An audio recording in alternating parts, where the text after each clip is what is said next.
क्या आपको लगता है कि भारत में हिमालय को अगर हटा दिया जाए तो भारत का अस्तित्व कैसा होगा?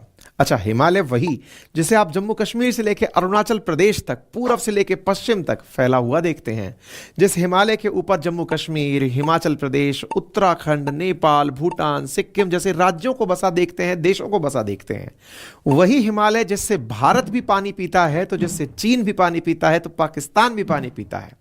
वही हिमालय जिसको वाटर टैंक कहा जाए तो अतिशोक्ति नहीं होगी, क्योंकि इस हिमालय के बर्फ पर, इस हिमालय के जो शीर्ष पर जमी हुई बर्फ है, जो ग्लेशियर्स हैं, जो कभी ना पिघलने वाले ग्लेशियर्स हैं, हमेशा जो बिल्कुल जमे हुए रहने वाले ग्लेशियर्स हैं, नीचाई पर आते हैं तो उनमें से कुछ बर्फ समय परिवर्तित होने पर बर्फ पिघलने लगती है, तो लगता है कि हमारी नदियों में पानी आ जाएगा। तो जो हिमालयन रिवर सिस्टम है, फिर चाहे उसमें गंगा हो, यमुना हो, ब्रह्मपुत्र हो, इंडस हो, ये सारी के सारी रिवर्स वो हैं जो हिमालय से पानी पाती हैं, वहां की बर्फ से पानी पाती हैं, पिघलने से पानी आता है। अब पानी पानी क्यों कर रहे हो? अरे भाई, मैं तो असल में बर्फ की तरफ आपका ध्यान केंद्रित कर रहा हूं, क्योंकि आज की कहानी एक हिम मानव के ऊपर है, नाम है जिसका यति। चर्चा करेंगे, लेकिन इससे पहले कुछ तथ्यों को और जान लेते हैं। मेरे प्यारे साथियों, जिस बारे में आज मैं आपके सामने चर्चा करने जा रहा हूं, जिस यति के बारे में आज की किस्से कहानी कहने जा रहा हूं, उस पर ट्रस्ट करने से पहले थोड़ा सा और हिमालय की मिस्ट्रीज को जान लेते हैं। आपको मालूम है, हिमालय के पार ट्रांस हिमालय में जास्कर, लद्दाख, कैलाश, ये जो श्रेणियां हैं, इनमें से एक कैलाश श्रेणी है। आपने मेरे कई वीडियोस उस पर सुने हैं जिनमें मैंने आपको बताया है कि कैलाश की टॉप पर कोई नहीं जा सकता है। पता नहीं कैलाश की श्रेणी एवरेस्ट से नीची है, फिर भी कोई नहीं जा पाता है। रहस्य अभी तक अनसुलझा है। ऐसे ही साथियों, हिमालय के अंदर एक जगह है जिसका नाम है ज्ञानगंज। कहते हैं कि इस जगह को सामान्य दृष्टि से नहीं देखा जा सकता। कहते हैं सप्त चिरंजीवी यहां पर रहते हैं। यानी कि रहस्य के मामले में हिमालय केवल पानी ही नहीं पिला रहा है, चार धामों को अपने साथ लेकर नहीं बैठा है, बल्कि आप कैलाश की बात करें या ज्ञानगंज की बात करें, बड़ी ही रहस्यमयी जगह हैं जो यहां पर स्थित हैं। ऐसी ही एक रहस्यमयी चीज है जिसके बारे में आज चर्चा कर रहा हूं, हिम मानव या फिर हिम मानुष यति। जी हां साथियों, जब नाम मानव है और आगे हिम जुड़ा है तो बर्फ से बना हुआ कुछ आदमी होगा। अंग्रेजी में जिसे आप स्नोमैन कह सकते हैं। कई बार फिल्मों में देखा होगा, कुछ लोग जब घूमने जाते हैं हिमालयन क्षेत्रों में या बर्फ में जाकर के, तो हिम मानव की मूर्ति बनाते हैं, बर्फ को इकट्ठा करके गोला गोला बनाते हैं। कुछ वैसा ही आज के सेशन में हम जिक्र कर रहे हैं, लेकिन चर्चा है कि यह हिम मानव जिंदा प्राणी है। यह हिम मानव इंसान की तरह ही दिखने वाला प्राणी है। और तो और जब इन बातों को रहस्य के साथ सुना और समझा जाता है, और उस समय भारतीय सेना की तरफ से यह कह दिया जाए कि उन्होंने कुछ ऐसे फुटप्रिंट्स देखे हैं जो एक साधारण मनुष्य से तो मिलते जुलते नहीं लगते, तो इस बात में वेटेज और बढ़ जाता है। भारतीय सेना के साथ साथ कुछ विदेशी सैलानी आए, पर्वतारोही आए और आकर कह जाएं कि हमने तो कुछ ऐसा देखा है, हमने तो कुछ ऐसी तस्वीरें देखी हैं, हम ऐसे कुछ फुटप्रिंट्स देखे हैं जो सामान्य मानव से ऊपर के हैं, तो जानने का, इस बात को, इस रहस्य को समझने का मन में भाव और ज्यादा उत्पन्न हो जाता है। तो चलिए साथियों, आज के सेशन में बिना किसी देरी के डिटेल में चर्चा करेंगे इस पूरे हिम मानव के बारे में। साथियों, असल में नेपाल और तिब्बत के क्षेत्रों में यति, जिसे मैंने हिम मानव कहा, इससे जुड़ी हुई कहानियां पहले से ही मौजूद थी। इन कहानी कथाओं से प्रेरित होकर के हिमालय में यति के अस्तित्व को खोजने के लिए स्थानीय लोगों के बीच में काफी बार चर्चाएं हुई हैं, और जब कहानियां किंवदंतियों के रूप में चलती हैं तो मन करता है कि इन्हें जाकर एक बार जांच लिया जाए। अब स्थानीय लोक कथाओं में तो चल रहा है कि कोई हिम मानव है, पहाड़ पर रहता है। जैसा मैंने आपसे कहा कि नेपाल है, चीन है, तिब्बत है, ये सब वो क्षेत्र हैं जो कि हिमालय के साथ बसे हैं। तो ऐसी स्थिति में इनके लोगों के बीच में तो ये क्यूरोसिटी का पार्ट था। लेकिन 1832 में पहली बार ऐसा हुआ कि यति को लेकर के कोई बाहरी व्यक्ति, यानी कोई आउटसाइडर व्यक्ति ऐसा था जिसे यति के बारे में जानने का और उसे डॉक्यूमेंटेड करने का मौका मिला। जी हां साथियों, भारत के अंदर एक पर्वतारोही हुए जिनका नाम है B.H. होजसन। B.H. होजसन जो बंगाल के अंदर एशियाटिक सोसाइटी के जर्नल में लिखा करते थे, उन्होंने जनरल के माध्यम से लिखा कि उन्होंने यति को देखा है। उन्होंने एक विशालकाय प्राणी हिमालय में देखा है, और वो विशालकाय प्राणी मानो या ना मानो यति हो सकता है। अब एक अंग्रेज भारत में हिमालय के लेकर के कहानियों को अगर एविडेंस के रूप में किताब में लिख दे रहा है तो लोगों के अंदर जिज्ञासा तो बढ़ना शुरू हो गई। साथ ही साथ कुछ तस्वीरें भी यहां पर पोस्ट कर दी गई। ये तस्वीरें आप भी देख सकते हैं। एक तस्वीर जिसे आप देख सकते हैं कि बर्फ खोदने की जो कुदाल होती है उससे बड़ा पंजा दिखाई दे रहा है। ये चर्चाएं लोगों के बीच में अब तक जो किंवदंतियों में थी अब वो किताबों में आ गई थी। तस्वीर 1951 की है जिसे इंग्लिश पर्वतारोही एरिक शिप्टन ने अपने अन्य साथी डॉक्टर माइकल के साथ खींच लिया था। जिस जगह इस तस्वीर को खींचा गया था उस जगह का नाम था मैन लंग बेसिन, जो कि 15 से 16,000 फीट की ऊंचाई पर है। एरिक शिप्टन ने अपने अन्य साथी के साथ जब वो वहां से गुजर रहे थे तो उन्होंने देखा कि एक लंबी कतार में कुछ पैरों के निशान दिख रहे हैं जो सामान्य पैरों के निशान से काफी बड़े हैं।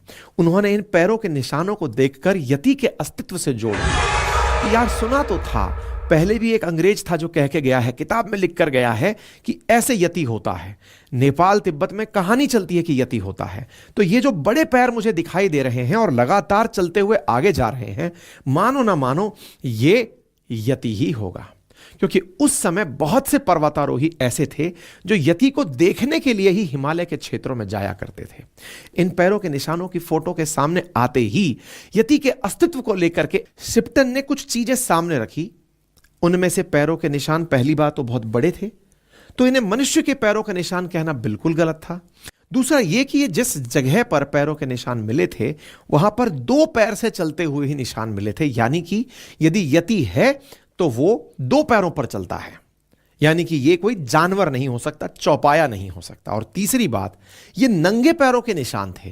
भाई बूट के निशान होते तो वो देखकर पता चल जाते हैं, क्योंकि पर्वतारोही बर्फ में जाएंगे तो बड़े बूट पहनकर जाएंगे, लेकिन ये नंगे पैर के निशान थे। अब इतने बड़े पैर के निशान अगर हैं तो इसकी वजह से थोड़ी देर के लिए तो ये मान लिया जाए कि हो सकता है कि कोई आदमी नंगे पैर ही इतनी ठंड में चल दिया हो।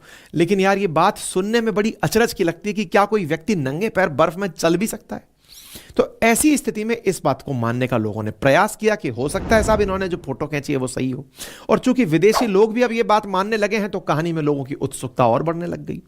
एरिक शिप्टन ने जो 1951 में तस्वीरें खींची उससे बड़ी संख्या में सैलानी हिमालय घूमने आने शुरू हुए। बोले भाई मानो ना मानो यति है, हमें नहीं दिखाई दिया क्योंकि वो बर्फ के अंदर बर्फ जैसा दिखता है, और बर्फ में यदि समझो एक इंसान को बर्फ से ढक दिया जाए तो वो कैसा दिखेगा, वो वैसा दिखता है, इसलिए हम नहीं पहचान पा रहे। अब ये जब इतनी सारी घटनाएं होने लगी तो कुछ लोग नेपाल और तिब्बत के लोगों के पास भी जाकर पूछने लगे कि भैया बताओ क्या आपके पास भी कोई जानकारी है वाकई में कि ये होता है कि नहीं होता है। तो भाई नेपाल के बहुत सारे लोग ऐसे हैं जो पहाड़ों पर लोगों को सैलानी के रूप में घुमाने ले जाते हैं, शेरपा कहलाते हैं। कि साहब जब कोई पर्वतारोही एवरेस्ट पर जाएगा तो वो साथ लेकर जाएंगे कि चलिए। तो उन्होंने कहा साहब बिल्कुल, हमारे यहाँ तो लंबे समय से लोक कथाएं हैं। ये आप लोग जो एरिक शिप्टन की कहानी देख रहे हैं या देख रहे हैं, तस्वीरें देख रहे हैं, ये हमने बहुत पहले सुनी है। बोले कब? तो बोले नेपाल में शेरपा हुआ करते थे। 12,000 फीट की ऊंचाई पर वो शेरपा ने अपने यहाँ की पौराणिक कथाओं में ये बताया था कि यति होते हैं। और बोले पहले ये मनुष्यों के साथ ही रहा करते थे। मनुष्य और यति आपस में झगड़े किया करते थे। यति के शरीर पर लंबे बाल हुआ करते थे, इंसान की तरह ही 2 पैरों पर चला करते थे और विशाल काय होते थे। इसका मतलब जो एरिक शिप्टन की तस्वीरों में पैर दिखाई दिए हैं वो गलत नहीं है। बोले ये तो हमारी लोक कथाओं में है, हमारी पौराणिक कथाओं में है। यानी कि एक प्रकार से तो एरिक शिप्टन अपनी कथाओं में बता रहे हैं, उधर से नेपाल के शेरपा भी ये बात बता दे रहे हैं। तो ऐसी स्थिति में मतलब पौराणिक कथाओं का रिलेशन पिक्चरों के साथ में होना शुरू हुआ। पर बोले यति जो हैं वो इंसानों के समुदाय पर काफी हिंसक हुआ करते थे, और ऐसी स्थिति में यति और इंसानों के बीच में आए दिन झगड़े हुआ करते थे। ऐसी स्थिति में शेरपा ने बताया कि ये जो घृणित हिम मानव थे, इन्हें लोगों ने अपने यहां से हमला करके भगा दिया, और ये यहां से भाग करके पहाड़ पर जाकर रहने लग गए, और हिमालय की चोटियों पर ही फिर इन्होंने अपना घर बना लिया। क्योंकि ये हमारे ऊपर हमला करते थे तो लोगों को यहां से उठाकर ले जाते थे। ऐसी स्थिति में ये जाकर टॉप पर ही रहने लग गए, और अब ये वापस नीचे नहीं आते हैं, क्योंकि ये लोग कुछ ऐसा सीख गए थे कि ये मानव से मानव को लड़ाते थे, जमीन पर रहने वाले लोगों को आपस में लड़ाते थे। जब शेरपा सब एक हो गए कि ये हिम मानव हमें लड़ाने आता है, हम जब इस नीति को समझ गए तो हमने उन यतियों को वापस नीचे आने ही नहीं दिया। ऐसी स्थिति में शेरपा जमीन पर रहने लगे, यानी कि ग्राउंड पे जहां पर बर्फ थोड़ी कम है और यति ऊपर रहने लगे। ये कहानी भी सही से रहने लगी। एक तरह से यह कहा जाए कि शेरपाओं और यतियों के बीच में संघर्ष था। यह बात बड़ी सेलेबल थी, यानी कि इसको काफी अच्छे से बेचा जा सकता था। अब बात आती है 1951 की। यहां पर क्या होता है साहब कि यति से संबंधित जब ये तस्वीरें दुनिया भर में आ रही थी, दुनिया भर के बहुत सारे ट्रैकिंग करने के लिए लोग यहां आ रहे थे। लोग तरह तरह से दावा कर रहे थे कि उन्होंने यति की उंगली देख ली, कोई कह रहा था यति की खोपड़ी देख ली, कोई कह रहा था कि उसने तो यति ही देख लिया। लोगों ने साहब किस्से कहानियां बनाना शुरू कर दिया। यानी कि जब एरिक शिप्टन अपनी फोटो दिखा रहे हैं, उसके बाद के दौर में तो लोगों ने प्रॉपर तरीके से कहना शुरू कर दिया यति देख लिया साहब। अब साहब रहा सहा तड़का इसमें भारतीय सेना ने 2019 में लगा दिया।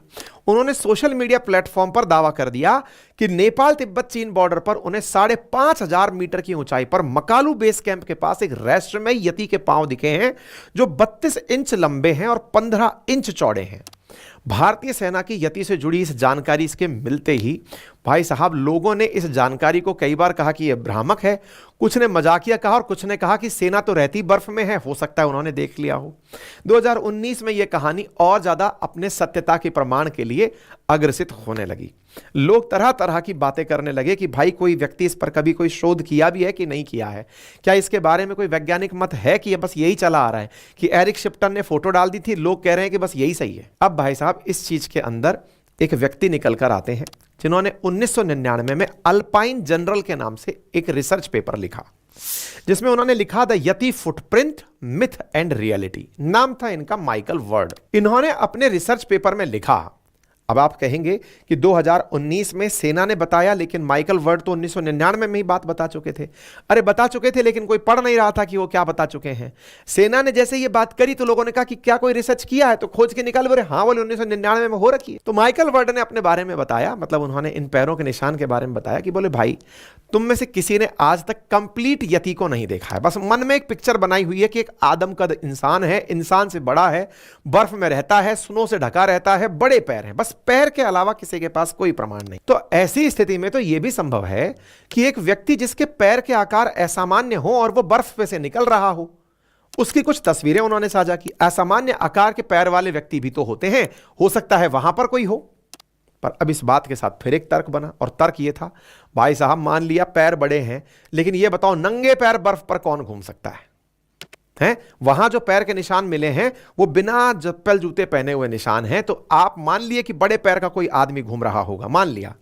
विकृति हो सकती है कि कोई व्यक्ति होगा, इंसान ही होगा, बड़े पैर का होगा, घूम रहा होगा। लेकिन एक बात बताइए, ऐसी स्थिति में माइकल वर्ड साहब पैर कोई नंगे पैर कैसे घूम सकता है, इसके बारे में जवाब दो। तो उन्होंने अपने बारे में तर्क देते हुए कहा 1960-65 के दौर में हिमालय के अंदर जब लोग तीर्थ यात्रा पर जाया करते थे तो एक नेपाली यात्री था मान बहादुर, उसके साथ कुछ लोग ऐसे मिले थे जो 14 दिन तक 15,000 फीट की ऊंचाई पर नंगे पैर ही पहाड़ की चढ़ाई कर रहे थे। ना उन्होंने जूते पहने थे, ना उन्होंने ग्लव्स पहने थे, और ठंड के अंदर बर्फीली पहाड़ियों के अंदर वो चल रहे थे। अब ये बात सुनने के लिए तो फिर से फलाने ने देखा था, उसने कहा था, वैसी वाली कहानी हो गई। लेकिन इस बात पर उन्होंने एक मोहर लगाने का प्रयास किया कि वैज्ञानिक रूप से अगर कोई बीमारी हो जाए तो व्यक्ति के पैर बड़े हो सकते हैं, नंबर एक, और पैर बड़े हों और वो नंगे पैर चले तो लोगों की कई बार ऐसी आस्था होती है कि वो नंगे पैर चल पड़ते हैं। हो सकता है कोई आस्था में कोई व्यक्ति चल दिया हो। माइकल वर्ड के द्वारा की गई इस रिसर्च से थोड़ा सा शिप्टन की बात पर गलत करने का प्रयास तो हुआ, लेकिन मजा नहीं आया। फिर इसी बीच में एक और व्यक्ति निकल कर आते हैं जिनका नाम था डैनियल टेलर। उन्होंने कहा कि मैंने 60 साल तक हिमालय क्षेत्र के अंदर खोज की है, मुझे यति कहीं नहीं मिला। इसी कारण से उन्होंने किताब लिखी जिसका नाम था द इकोलॉजी ऑफ मिस्ट्री, रहस्य की इकोलॉजी। उन्होंने कहा यति के बारे में कि यह जीव बिल्कुल वैसा नहीं है जैसा उसके बारे में कहा और सुना जाता है। जिन पैरों के निशान के बारे में अक्सर लोगों के द्वारा कहा जाता है, असल में हिमालय क्षेत्र में रहने वाला एक बड़ा भालू है, उसके पैरों के निशान है बोले वो। और भालू नंगे पैर भी चलेगा, वो चप्पल जूते थोड़ी पहनेगा। तो बोले साहब इतना बड़ा पैर भालू का कैसा हो गया? तो बोले भालू के केस में क्या होता है कि जो मादा भालू है ना, वो जब चलती है तो बच्चे उसके पथ का अनुसरण करते हैं और वो उन्हीं जगह पर पैर रखते हैं जहां उनकी मां ने पैर रखे हैं। भालुओं में ये नेचुरल अंडरस्टैंडिंग होती है जो बर्फ पर रहते हैं। बोले ऐसा क्यों? ऐसा आप भी जान सकते हैं, मान सकते हैं, क्योंकि बहुत जगह मतलब ऐसा हो सकता है कि हिमस्खलन जैसी घटनाएं हो जाएं, बर्फ खिसकने की घटनाएं हो जाएं, और भालू इस बात को बहुत अच्छे से अपने बच्चों को सिखाता है कि भाई अब मैं जहां पैर रख रहा हूं वो सेफ है, तुम इसी पैर पर चलते आओ। तो बोले हो सकता है कि कोई मादा भालू वहां से निकल रही हो, उसके पीछे पीछे उसकी संतानें भी चलती हो, और चलते चलते वो उसी जगह जब पैर रखते हुए चले हैं मादा भालू के पीछे उसके बच्चे, तो वो पैर तुलनात्मक रूप से बड़े भी होंगे और दाएं बाएं पड़ने से चौड़े भी होंगे। तो बोले साहब भालू तो लेकिन 2 पैर आगे और 2 पैर पीछे रख के चलता है, फिर? तो बोले भालू 2 पैर पर भी चलता है, और यकीन ना हो तो ये तो कर्तव्य अपन में से भी बहुत लोगों ने देखा है। गांव में अगर आप रहे होंगे, नहीं भी रहे हो तो गूगल कर लीजिएगा, भालू 2 पैर पर आराम से चल लेता है, इंसान को मारने तक के लिए भागता है भाई। तो बोले ऐसी स्थिति में, और हिमालयन क्षेत्र में भालू पाए जाते हैं, और ऐसी स्थिति में वो बड़ा भालू हो सकता है। और रही इसकी बात कि 2019 में भारतीय सेना की पोस्ट के अंदर तस्वीरों के अंदर ये बात कही गई, तो ऐसी स्थिति में बोले एक असामान्य आकार के पैर मिलना किसी पहाड़ पर रहने वाले भालू या किसी बड़े जीव के पैर हो सकते हैं, और यह सामान्य घटना है, इसे कोई बहुत बड़ी घटना नहीं कंसीडर किया जाए। अब लोगों ने कहा कि ठीक है साहब, लेकिन साहब फिर एक बात बताओ, हिमालयन के अंदर जो नेपाल और तिब्बत के अंदर लोग रहते हैं वो कैसी ऐसी बातें कर लेते हैं, वो माइथोलॉजी में ऐसी बातें क्यों करते हैं? तो उन्होंने कहा देखिए बात ऐसी है, शेरपा समुदाय भी अपने बच्चों को तो समझाएगा ना कि भाई पहाड़ पर मत जाना, बर्फ है, बीमार हो जाओगे, डर जाओगे। तो भाई ऐसी कुछ कहानियां सुना दी जाएं, जैसे अपने इंडियन माइथोलॉजी में विक्रम बेताल की कहानी खूब सुनाई जाती है। विक्रम बेताल की कहानी सुना करके आपको अच्छा और बुरा इसका एहसास कराया जाता है। तो बोले उन्होंने भी एक हिम के अंदर हिम मानुष की और यति की कहानी सुना दी, ताकि कोई जल्दबाजी में कोई जिद ना करे, बच्चों के अंदर एक भय बिठाने के लिए काल्पनिक कथा सुना दी। तो बोले एक माइथोलॉजिकल कथा हो सकती है, जैसे कि विक्रम बेताल जैसी कथाएं हैं। और रही बात इस चीज की कि कुछ लोग ऐसे कलाकार भी मिले थे जो कह रहे थे मुझे उंगली मिली है, मुझे खोपड़ी मिली है। तो बोले उन खोपड़ी और उंगली मिलने वालों के जब वो सैंपल कलेक्ट किए गए और डीएनए टेस्ट किया गया, तो बोले वहां पर कोई भी प्रमाण नहीं मिला है। लेकिन मेरे प्यारे साथियों, इस पूरी कहानी को सुन करके मन में एक भाव तो उत्पन्न होता ही है, और वो ये है कि यार कुछ तो हो सकता है। माना कि चलो भालू है, भालू की तस्वीरें हैं, लेकिन ऐसा भालू भी कैसा होगा ये जानने के लिए बहुत बड़ी जिज्ञासा मन में रहती है। और आपको पता है, जब इंसान के अंदर जिज्ञासा होती है ना, वो उसे खोजने के लिए टूर जरूर करता है। वो सोचता है कि भले ही इन्हें ना दिखा हो, मुझे दिख सकता है। मैं इसके बारे में आपको बहुत से प्रमाण दे सकता हूं। जैसे हमारे राजस्थान के अंदर मेरे ही शहर के नजदीक अजबगढ़ भानगढ़ नाम से एक जगह है, जिसके ऊपर आर्कियोलॉजिकल सर्वे ऑफ इंडिया ने बोर्ड लगा रखा है, हॉन्टेड साइट, यानी कि डरावनी जगह। और बड़े सारे लोग वहां की कहानियां और किस्से अंदर जाकर कहते हैं और सुनाते हैं। केवल एक बोर्ड लगने से वहां का जो टूरिज्म चलता है वो नेक्स्ट लेवल है। एक खंडर सा महल है, दुनिया भर के लोग देखने आते हैं, और कोई भी इस क्लेम से इनकार नहीं करता कि यह डरावनी जगह नहीं है।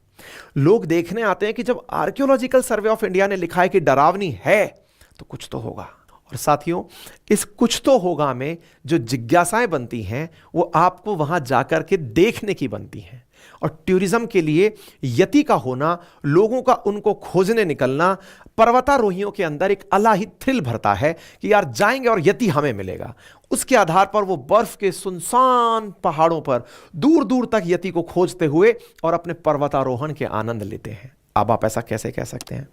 मैं ऐसा इसलिए कह सकता हूं कि ये स्नोमैन की कहानी इंडिया में ही चर्चित नहीं है। दुनिया भर के देश, अमेरिका, स्कॉटलैंड, ऐसे तमाम देश हैं जो ये स्नोमैन की कहानी कहते और सुनते आए हैं। ऐसी कहानियों में आपका यदि यकीन है तो आप भी चले जाइए हिमालय पर और खोजिए हिम मानव को, और आकर हमें कमेंट बॉक्स में बताइए कि आपने भी कुछ वैसा खोज लिया है। बाकी फिलहाल के लिए मेरे पास जो तर्क और वितर्क की शक्ति थी, उसके आधार पर, प्रमाण के आधार पर केवल मैं इतना ही कह सकता हूं कि हिम मानव ये केवल एक कल्पना है, और इस कल्पना के साथ साथ रहस्य वहां के टूरिज्म को और हिमालय की कहानियों को बहुत बढ़ाता है। बाकी आप इस विषय पर क्या सोचते हैं कमेंट बॉक्स में जरूर बताएं, और ऐसी ही रहस्यमय कहानियां अगर और सुनना चाहते हैं तो कमेंट बॉक्स में अपनी इच्छा जाहिर करें। फिलहाल के लिए इतना ही। अपना ख्याल रखें, चैनल को सब्सक्राइब करना बिल्कुल ना भूलें। धन्यवाद।